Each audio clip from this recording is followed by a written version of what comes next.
Buenas tardes con todos. Mi nombre es Edwin López. Soy bachiller por Derecho por la Universidad de Lima. Y bueno, el día de hoy he sido invitado por el Instituto de Capacitación Jurídica para brindar una ponencia acerca de los derechos de adquisición y de suscripción preferente detallados o prescritos en la Ley General de Sociedades. Voy a empezar con el derecho de suscripción preferente, que está en el artículo 207 y 208 de la Ley General de Sociedades. Y vamos a hablar acerca de qué cosa es el derecho de suscripción preferente. El derecho de suscripción preferente es un derecho que se le otorga, para la redundancia, a los accionistas de una sociedad anónima para adquirir acciones a prorrata de la participación que ellos tengan en el capital social de la empresa. Es decir, si yo soy accionista de la empresa X y tengo el 70% de acciones, voy a poder adquirir solamente el 70% de la nueva cantidad de acciones que se quiera aumentar. Y cabe mencionar que este derecho, digamos que se puede ejercer cuando se lleve a cabo un aumento de capital por nuevos aportes. Porque es importante tener en cuenta que el aumento de capital no solamente se produce por nuevos aportes, hay diversos tipos de aumento de capital que puede ser también por capitalización de créditos, por aportes dinerarios y no dinerarios, etc. En este caso estamos hablando de nuevos aportes. Digamos que se toma la decisión en una Junta General de Accionistas de aumentar el capital de la sociedad en 100 acciones. Entonces, en este caso, yo como accionista del 70% tengo derecho al 70% de acciones y el 30% restante lo podrán suscribir los otros accionistas. Vamos a hablar acerca del proceso, de cómo se lleva a cabo el ejercicio de este derecho. Para empezar, la ley establece en el artículo 208 que mínimo se debe llevar a cabo en 2 ruedas. La primera rueda no puede ser menor a 10 días naturales a partir de la fecha que se publique el aviso en la sociedad. Y la segunda rueda, una vez que transcurre el plazo de la primera, no puede ser menor a 3 días naturales. Evidentemente, a partir de la segunda rueda, ya la sociedad puede elegir o optar por más ruedas o por simplemente acordar la adquisición de las acciones restantes por un accionista en específico o unos accionistas en específico. Por ejemplo, en el ejemplo que estuve mencionando, imaginémonos que en la primera rueda, yo como accionista del 70% solamente suscribo el 60% de las acciones y los otros accionistas que tienen el 30% de participación en el capital social de la empresa, sí suscriben el 30% de sus acciones que le corresponden. En este caso, para la segunda rueda, tendremos un 10%, digamos, remanente o restante a ser suscrito por todos los accionistas que, ojo, participaron en la primera rueda, porque eso también es importante. Solamente pueden participar de la segunda rueda y de las sucesivas ruedas que existan en digamos, en este aumento de capital, aquellos que participan en la primera rueda. Entonces, bajo esa línea de ideas, en la segunda rueda, los accionistas que participamos en la primera tenemos derecho a dividirnos el remanente de las acciones que no fueron adquiridas en la primera rueda a prorrata de nuestra participación en el capital social. En este caso, como queda el 10%, imaginémonos que son 10 acciones, yo tengo derecho a 7 acciones y los otros accionistas a 3 acciones. Pero yo decido solamente adquirir 2 acciones. O peor aún, decido no adquirir ninguna acción más. Simplemente me quedo con el 60% de las 60 acciones que adquirí en primera rueda y decido no adquirir más. El resto de accionistas adquiere el porcentaje que le corresponde y queda, imaginemos, 7 acciones por suscribir. En este caso ya la norma establece que la sociedad puede establecer más ruedas, una tercera, una cuarta rueda, todas con un plazo no menor a 3 días, o puede darse el caso de que la Junta General de Accionistas acuerde otorgarle el derecho a suscribir estas acciones a un o unos accionistas en específico, ¿no? Es así, a grandes rasgos, cómo se lleva a cabo, cómo se ejerce el derecho de suscripción preferente de acciones en las sociedades anónimas. Ahora, me gustaría hablar acerca del derecho de adquisición preferente. Para este caso, la Ley General de Sociedades establece dos supuestos. Un supuesto en el 237 relacionado a la sociedad anónima cerrada y en el 291 relacionado a la sociedad comercial de responsabilidad limitada. ¿Qué es el derecho de adquisición preferente? Los nombres son similares y muchas veces hasta nos podemos confundir, pero es importante tener claro la diferencia de los conceptos. El derecho de suscripción preferente se produce, como ya lo hemos mencionado, cuando se va a aumentar el capital por nuevos aportes. En el caso de el derecho de adquisición preferente, se produce cuando uno de los accionistas o de los socios de la empresa decide vender sus acciones, decide vender su participación en el capital social y los demás accionistas, digamos que tienen la posibilidad, si es que lo establece el estatuto, claro está, porque el estatuto, y ya lo vamos a ver más adelante, también podría establecer que este derecho no, simplemente suprimir el derecho, mejor dicho.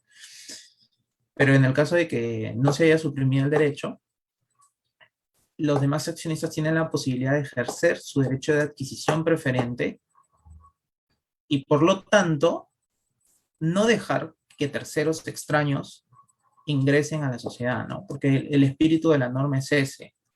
Por ejemplo, en el caso de la sociedad anónima cerrada, esta figura está, digamos, orientada más a empresas familiares, empresas, digamos, que no, en teoría, no tendrían un gran alcance, ¿no? Ya sea que después puedan desarrollarse y agarrar más prestigio y crecer como empresas. Pero en principio, lo que se quiere con una sociedad anónima cerrada es que sea una sociedad familiar, una sociedad en la que, digamos, no haya mayor intervención de terceros en las decisiones. Entonces, teniendo esa, digamos, en esa línea de ideas, la norma establece este derecho de adquisición preferente para que en caso de que uno de los accionistas decida vender sus acciones, los demás accionistas puedan adquirirla y de esa manera que la sociedad permanezca en poder de quienes inicialmente la fundaron, ¿no? Entonces, ¿cómo se ejerce este derecho? En primer lugar, el accionista que decida vender sus acciones o el socio que decida vender sus participaciones en el caso de la sociedad comercial de responsabilidad limitada, tiene que comunicarlo al gerente general. El gerente general tendrá de 10 días naturales para comunicárselo al resto de accionistas, al resto de la junta, y el resto de accionistas o de socios tendrá 30 días naturales para poder ejercer su derecho de adquisición preferente. Luego y acá viene un tema que más adelante voy a abordar, luego de transcurrido ese plazo, el accionista que quiere vender sus acciones podrá venderlas a terceros si es que los accionistas no han ejercido su derecho de adquisición preferente. En el caso de la sociedad anónima cerrada, es un plazo de 60 días naturales, que así lo establece el artículo, y en el caso de la sociedad comercial de responsabilidad limitada, es de un plazo de 40 días. Si sumamos los 10 días que tiene el gerente general para comunicárselo al resto de accionistas y los 30 días que tiene el resto de accionistas o de socios para ejercer su derecho. Como lo mencioné hace un momento, el estatuto tiene libertad para modificar los plazos, condiciones, pactos e inclusive puede suprimir ese derecho. Y cabe mencionar que en la comunicación que el socio o el accionista que opte por vender sus acciones dirija al gerente general, también tiene que establecer el precio y la forma de pago que, digamos, a través de los cuales quiere vender sus acciones. Ahora bien, hay un supuesto más, que es la transmisión hereditaria de acciones y participaciones. Hay un supuesto más de derecho de adquisición preferente digamos, produce en una transmisión hereditaria de acciones o participaciones. Para empezar, esta transmisión hereditaria está contemplada tanto en el artículo 240 como en el 290 de la Ley General de Sociedades. ¿Y en qué consiste? Es muy fácil. Consiste en que en caso de uno de los socios, de uno de los accionistas de la empresa fallezca, sus acciones serán heredadas bueno, a quienes correspondan, ¿no? Sus herederos forzosos o sus legatarios. Y bueno, en ese caso, digamos que la sociedad tendrá nuevos socios dentro de la junta. Pero ahora, ¿qué es lo que ocurre acá? La norma también establece en el 240 y en el 290 que los accionistas tendrán derecho a adquirir estas acciones que van a ser transmitidas por sucesión y por lo tanto pagarle a los herederos o a los legatarios del accionista o del socio fallecido el valor de esas acciones. En caso sean más de un accionista, digamos que haya un 40% de acciones que se van a heredar y el 60% se divide en 3 accionistas, bueno, esos 3 accionistas tendrán que dividirse este 40% que se va a heredar a prorrata de su participación, como ya lo hemos mencionado previamente en los otros supuestos. Y es aquí donde, digamos que yo veo una problemática, ¿no? Pero antes de abordar la problemática del derecho de adquisición preferente en los casos de sucesión, solamente mencionar 2 puntos que yo encuentro, digamos, incongruentes en el derecho, para empezar en el derecho de suscripción preferente que vimos al inicio, era el tema del plazo. ¿Por qué? Porque la norma, y acá la tengo, establece lo siguiente, que el socio, digamos, que quiere, digamos, que quiera vender sus acciones, lo comunica a la sociedad a través del gerente general tiene 10 días para comunicar al resto de accionistas y el resto de accionistas tiene 30 días para ejercer este derecho de adquisición de suscripción preferente. Pero, ¿qué pasa después cuando la norma dice, y lo dice así, y lo voy a leer tal cual, en el penúltimo párrafo? El accionista podrá transferir a terceros no accionistas las acciones en las condiciones comunicadas a la sociedad cuando hayan transcurrido 60 días de haber puesto en conocimiento de esta su propósito de transferir las acciones, ¿no? Entonces, yo ahí personalmente encuentro una incongruencia porque primero se menciona que el gerente general tiene 10 días y luego que los demás accionistas tienen 30 días. En total son 40 días. Pero, ¿por qué entonces luego la norma al final, o bueno, en el penúltimo párrafo se establece que pasados recién 60 días, este accionista que quiere vender sus acciones podrá efectivamente venderlas a un tercero si es que el resto de accionistas no ha ejercido su derecho de adquisición preferente? Es para mí incongruente, la verdad es que no le encuentro sentido y personalmente considero que debería aclararse, en todo caso modificarse, porque hay una diferencia de 20 días en la que entiendo yo que ni los accionistas que permanecen en la sociedad pueden ejercer su derecho de adquisición preferente porque ellos tienen solamente 30 días, ni el accionista que va a vender sus acciones puede hacer efectiva la venta a un tercero porque necesita que pasen 60 días. Para mí es incongruente y debería aclararse. Y luego en el artículo 291 hace referencia a, permítame, al derecho de adquisición preferente en el caso de las sociedades comerciales de responsabilidad limitada. También se establece, si bien no hay una incongruencia, porque ahí sí se establecen los 40 días claramente, pero sí me parece que podría haber una dilación en caso se convoque una junta general para decidir la adquisición de estas acciones. ¿Por qué?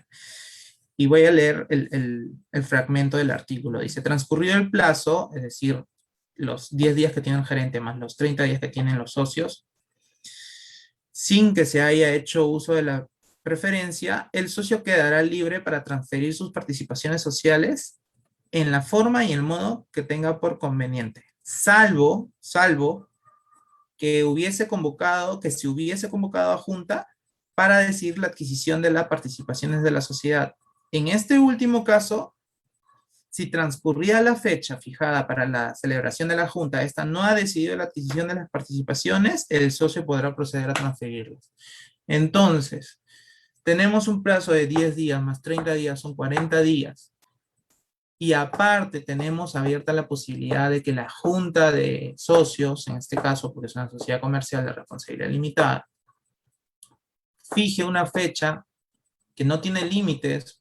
La norma, por lo que veo, no estableció un límite para fijar esa fecha, para acordar, o bueno, para celebrar una junta y en esa junta acordar o no la adquisición de las participaciones. En ese caso, a mí me parece que podría dilatarse demasiado la venta de las participaciones, inclusive el accionista o bueno, el socio que tenga la intención de vender sus participaciones podría verse afectado porque su comprador podría desistirse de la compra, valga la redundancia. Entonces, me parece a mí que en este caso también no debería dejarse abierta una ventana tan grande, un plazo, digamos, tan grande, porque ni siquiera se establece una fecha, digamos, concreta o una cantidad de días concretos. Simplemente se establece que es posterior a la fecha de la Junta General, y la Junta General, imaginemos que después de los 40 días establece que la junta se va a llevar a cabo en el día 50, o sea, tenemos 20 días o bueno, 10 días más. Es para mí totalmente, digamos, innecesario. Y ahora, respecto a la transmisión por sucesión, también encuentro muchos más problemas o controversias desde mi punto de vista, claro está. Primero es el precio establecido por la ley. ¿Por qué? ¿Por qué digo que el precio se estableció por la ley? Porque la ley dice claramente que las acciones, en caso de que los accionistas quieran ejercer su derecho de adquisición preferente frente a los herederos del difunto accionista, eh, estas acciones van a tener el valor a la fecha del fallecimiento. Imaginémonos que el accionista fallece hoy y hoy las acciones tienen el valor de $1. Pero obviamente hoy no vamos a celebrar digamos, la transferencia, no vamos a realizar la transferencia de las acciones, porque obviamente hay cosas más importantes que hacer, ¿no? Imaginemos que la transferencia se lleva a cabo después de un mes o de 2 meses, en el peor de los casos.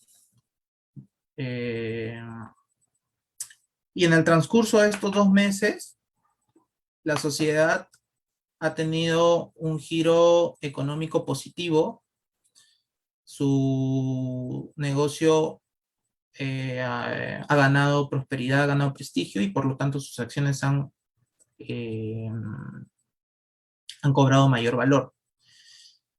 Creo yo que en este supuesto, él o los herederos o legatarios del difunto socio accionista se van a ver perjudicados porque sus acciones no van a tener el valor que actualmente tienen después de 2 meses de fallecido el socio, sino que van a tener el valor que tenían en el día 1, en el día de fallecimiento, cuando las acciones todavía no se, digamos,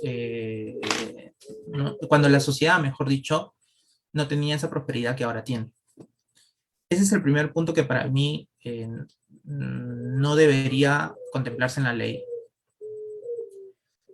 El segundo punto es que esta transmisión o este derecho de adquisición preferente, en el supuesto de que se trate de una sociedad anónima cerrada, en donde, como sabemos, el número de socios no puede ser mayor a 20, se dé el supuesto un poco improbable, pero podría darse de que queden 19 socios y los herederos sean más de uno, sean dos, sean tres, sean cuatro, en caso de que ninguno de los 19 socios decida ejercer su derecho de adquisición preferente, los otros herederos tendrían el legítimo derecho de convertirse en accionistas, pero en la sociedad anónima cerrada ya no podría, digamos que la sociedad ya no podría contemplarse como sociedad anónima cerrada, porque el número de accionistas excedería a 20.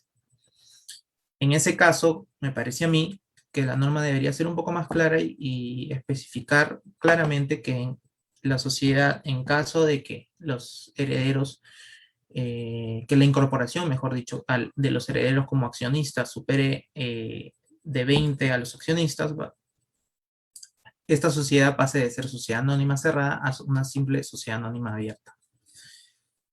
Luego, y acá vienen ya los temas un poco más que a mí más me llaman la atención, que es el tema de la libertad contractual, de una supuesta expropiación realizada por privados y de una ponderación entre los derechos hereditarios y los derechos de adquisición preferente. ¿Cuáles son más importantes? Claramente para la Ley General de Sociedades más importantes son los derechos de adquisición preferente, los derechos societarios. Para empezar, la libertad contractual. ¿Por qué hablo de la libertad contractual? Porque la ley no me deja decidir, para empezar, el valor o el precio de las acciones. En segundo lugar, la ley me está obligando a celebrar un contrato de compraventa, cuando sabemos nosotros que para celebrar cualquier contrato, sea de compraventa, sea de arrendamiento, comodato, cualquier contrato, se necesita la voluntad de todas las partes. Y en este caso, podría darse el supuesto de que uno de los herederos no tenga la voluntad de vender sus acciones, pero aún así tenga que venderlas. Para mí habría ahí un vicio de la voluntad y por lo tanto la ley estaría yendo en contra de lo que se establece no solamente en el Código Civil, sino también en diversas normas acerca de que para celebrar un contrato debe haber la expresión indubitable de que todas las partes quieren celebrarlo, ¿no? O sea, si no hay voluntad de una de las partes del contrato, no puede celebrarse. Y en este caso, la Ley General de Sociedades no contempla ello. Simplemente establece que si los accionistas quieren ejercer su derecho, lo podrán ejercer, podrán comprar las acciones y todo bien hasta ahí. O sea, los accionistas tienen que pagar las acciones y las van a pagar, pero es el hecho de que de repente uno de los herederos no quiera vender sus acciones y lo están obligando a ello. Y ahí viene también el tema de la expropiación, ¿no? Porque claro, la expropiación es una figura de derecho público, a través de la cual el Estado le dice a un privado, oye, necesito tu propiedad para realizar una obra pública y te la voy a comprar. Y no importa si no quieras venderla, igual me la vas a vender y obviamente yo te voy a pagar un justiprecio, pero tu propiedad ya, o sea, vas a perder la propiedad y simplemente vas a tener un justiprecio, un monto para poder adquirir otra propiedad si deseas o hacer lo que quieras con el dinero, ¿no? Pero esa es una facultad del Estado. Porque acá en la Ley General de Sociedades se establece también que los privados, en este caso los accionistas sobrevivientes, pueden ejercer su derecho de adquisición preferente y los herederos pueden simplemente, o mejor dicho, no pueden negarse a ello. Simplemente tienen la obligación de vender sus acciones.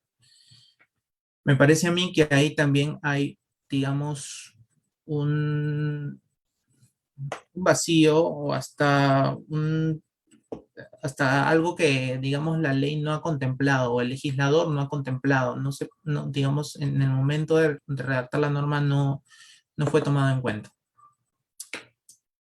Y bueno, a ver, yo como les mencioné al inicio de la exposición, creo que el espíritu que tiene esta norma es mantener a la sociedad anónima cerrada o a la sociedad comercial como una sociedad familiar, una sociedad íntima en la que los accionistas o quienes dirijan la empresa se conozcan y no se permita el ingreso de gente extraña, ¿no? Pero también está el hecho de que yo, como heredero, quiera ser partícipe de esta sociedad o simplemente no quiera vender mis acciones porque quiero percibir las utilidades, porque quiero anualmente percibir mis utilidades en caso las haya, y no quiero convertir este activo ilíquido en un activo líquido, porque claro, ok, me obligan a vender mis acciones y me pagan el valor que estas tienen, y obviamente digamos que la masa hereditaria de este difunto accionista no se ve mermada, ¿no? Porque simplemente sus acciones que tenían el valor de 100 ahora ya no son acciones, sino es simplemente dinero en efectivo, ¿no? Eh, pero me parece a mí que no es el hecho. Es como si a mí me dijeran, ok, tu padre ha dejado un auto y no vas a recibir el auto, vas a recibir lo que vale el auto. ¿Por qué? O sea, yo quiero recibir el auto, no quiero recibir el dinero que vale el auto. Y otra cosa que a mí, digamos, ya yéndonos, ya sin entrar más en, digamos, conflictos o comparar o ponderar derechos, me parece a mí que una de las salidas que podría tener este problema es el hecho de, quizá, ok, entiendo el hecho de que no quieras que yo forme parte de tu sociedad o de tu empresa, porque quizá yo no tenga el know-how que tenía mi padre o quien haya sido el dueño anterior y a quien yo le heredo las acciones. Entiendo eso, entiendo que las decisiones que ustedes han tomado las hacen con un ojo que han adquirido durante todos estos años de experiencia y que si yo entro o quien sea que entre quizá no tenga la capacidad o los conocimientos necesarios para poder dirigir la empresa. Pero en ese caso, lo que yo propongo, o bueno, lo que a mí se me viene a la mente que se podría hacer para no perjudicar eh, tanto el derecho de los herederos de heredar las acciones, ni tampoco el gobierno corporativo de la empresa y el tema de dirigir la empresa por parte de los accionistas sobrevivientes, es simplemente que estas acciones tengan la posibilidad de perder sus derechos políticos y mantengan obviamente sus derechos económicos. Es decir, ok, yo voy a heredar las acciones y voy a ser accionista de esta empresa, pero si no quieres que yo tome decisiones en la Junta General, puedes quitarme los derechos políticos y simplemente voy a recibir mis utilidades puntualmente todos los años. Y de esa manera, ni tú te ves perjudicado tomando el control, o teniendo, mejor dicho, el control de la empresa, ni yo me veo perjudicado teniendo una renta anual producto de las utilidades que me generen estas acciones, ¿no? Me parece a mí que es algo que debería contemplarse porque de hecho no me parece justo que a una persona la obligan a celebrar un contrato que no quiere. En este caso, a celebrar una compra-venta de acciones porque simplemente los accionistas han decidido que no me quieren dejar entrar en su empresa y no tengo ningún otro remedio frente a ello. Creo yo que es la decisión más salomónica para que ambas partes no se vean perjudicadas y sobre todo para que la sociedad no pierda ese espíritu de sociedad familiar que es, ¿no? O sea, si las decisiones las tomaron los accionistas sobrevivientes y ahora no quieren que yo entre porque no tengo ese bagaje o ese conocimiento, entonces, ok, pierdo mis derechos políticos, pero eso sí, mantengo mis derechos económicos y cobro puntualmente todas mis utilidades. Para mí esa es la decisión más saludable, más salomónica, y de esa manera creo yo que no se vulnera ningún derecho, sobre todo el tema de la voluntad, que para mí es fundamental y que creo yo que el legislador no lo ha contemplado en su momento, ¿no? El hecho de obligar a una persona a vender un activo que no quiere vender. Bueno, esa es a grandes rasgos la problemática que yo encuentro en esta figura que es el derecho de adquisición preferente en los casos de transmisión por sucesión y también en la solución que yo personalmente le daría. Muchas gracias a todos por su asistencia. Espero que la exposición haya sido de su agrado y sobre todo que los haya enriquecido un poquito más, porque este es un granito, un aporte que es un granito de arena para mí, para la cultura jurídica. Muchas gracias y que tengan buena tarde.